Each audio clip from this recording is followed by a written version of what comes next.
O que acontece quando uma doença que ninguém conhece, de repente, muda o destino de milhares de famílias? Pois é, em 2015, o Brasil descobriu isso da pior forma possível. Essa é a história da crise da Zika, uma jornada que mistura dor, muita ciência e, no fim das contas, esperança. A gente começa com essa fala da Sofia Tesa. Ela é uma mãe italiana que viveu o auge da crise aqui no Brasil. Essa citação tão forte nos coloca direto no coração do que foi essa história. A experiência pessoal, a dor e, acima de tudo, a solidariedade que acabou unindo uma geração inteira de famílias. Bom, tudo começou lá em 2015. No Nordeste do Brasil, uma virose sem nome, era assim que chamavam, começou a deixar os médicos bem intrigados. Mal sabiam eles que estavam, na verdade, diante do começo de uma emergência de saúde global. O epicentro da epidemia foi ali, no Nordeste. E foi lá, na linha de frente, que médicos e enfermeiros perceberam que estavam lidando com algo totalmente novo, algo que simplesmente não se encaixava nos diagnósticos que eles já conheciam. E para entender a dimensão humana de tudo isso, a antropóloga Débora Diniz foi a campo. Ela literalmente viveu entre as famílias e as equipes de saúde, registrando as histórias que os números e as estatísticas não conseguem contar. O trabalho dela mostra uma coisa muito clara. As verdadeiras protagonistas dessa epidemia foram as mulheres. Então, os sintomas, eles eram bem confusos, sabe? Parecia uma arbovirose, mas não batia com dengue nem com chikungunya. Era uma febre baixa, às vezes nem tinha febre, conjuntivite, umas manchas na pele e o mais esquisito de tudo, os sintomas sumiam rápido. Médicos como o Dr. Kleber, lá em Natal, começaram a notar esse padrão e, claro, acenderam o alerta. E enquanto essa virose misteriosa se espalhava, uma segunda crise, talvez ainda mais assustadora, começou a aparecer nas maternidades. Um aumento alarmante de bebês, nascendo com microcefalia. Para mães como a Jéssica, a pergunta "meu filho está bem?" virou um eco de medo e de incerteza nos consultórios de todo o Nordeste. Essa crise humana toda exigia respostas. E rápido.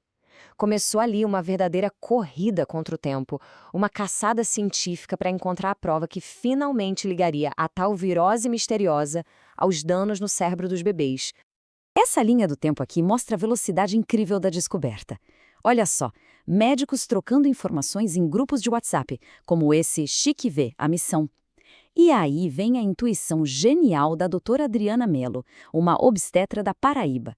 Ao analisar o líquido amniótico de duas grávidas, ela encontrou o vírus Zika e fez a primeira conexão direta com a microcefalia. Foi um momento chave. A confirmação final veio da Universidade Federal da Bahia. Num laboratório com recursos limitados, os pesquisadores Gúbio Soares e Silvia Sardi conseguiram isolar o vírus Zika em amostras de sangue. Era a prova irrefutável de que ele estava mesmo circulando no Brasil. Uma grande vitória da ciência brasileira, sem dúvida. E a ciência logo descobriu que a microcefalia era, na verdade, só a ponta do iceberg. A condição era muito mais complexa. Foi batizada de Síndrome Congênita do Zika, um conjunto de anomalias que afetava o desenvolvimento todo da criança, desde convulsões até problemas de visão e audição. Ok? Com a causa confirmada, a pergunta mudou.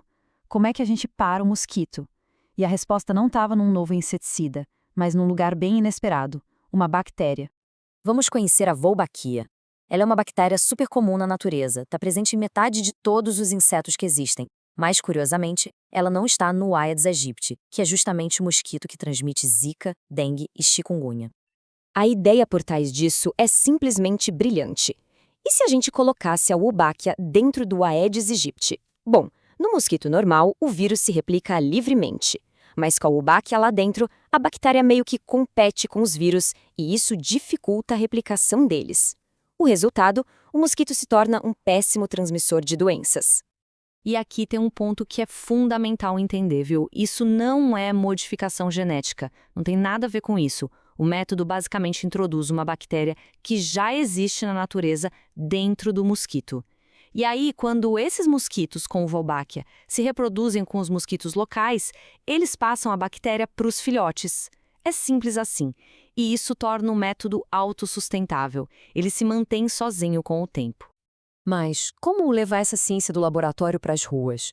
Como transformar essa descoberta numa ferramenta de saúde pública de verdade? Vamos ver como esse novo aliado é implementado na prática. O processo todo começa com as pessoas. O primeiro passo é o engajamento comunitário. É explicar o método, construir uma relação de confiança. Só depois disso que os mosquitos com Wolbachia são liberados. Com o tempo, a bactéria se espalha naturalmente pela população de mosquitos da região e armadilhas são usadas para monitorar o sucesso da operação. É uma verdadeira parceria entre ciência e comunidade. Isso não é só uma experiência local, não. O World Mosquito Program, que é a organização por trás do método, já levou essa tecnologia para 14 países. Isso protege milhões de pessoas em lugares como o Brasil, claro, mas também Colômbia, México, Indonésia. É uma solução que nasceu aqui e que está ajudando o mundo. A ciência nos dá esperança para o futuro. Mas e a geração que já foi atingida pela Zika? Vamos voltar à história humana, aos desafios diários que as crianças e as famílias no centro da epidemia enfrentam. A realidade para essas famílias é uma jornada sem trégua. Imagina viajar horas num ônibus, como a Cristiana faz, para uma sessão de terapia de só 30 minutos. É preciso uma rede de especialistas para cuidar de cada detalhe do desenvolvimento. O objetivo não é a cura, mas sim garantir a melhor qualidade de vida possível para que cada criança possa alcançar o seu máximo potencial. E no meio de toda essa luta, o que fica é um sentimento muito forte de abandono.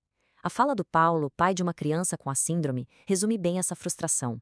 Pensa só, as famílias deram sangue, fizeram exames, contaram suas histórias para a ciência. Elas foram fundamentais para a gente entender a doença. E agora, o que elas querem é o básico, lutar para que o Estado dê o apoio e os direitos que elas merecem. O método Wolbachia é, sem dúvida, uma vitória da ciência. Mas enquanto a gente comemora a prevenção de surtos futuros, fica uma pergunta no ar. Qual é a nossa responsabilidade com quem já vive com as consequências disso tudo? Cuidar dessa geração, esse é o verdadeiro teste da nossa humanidade.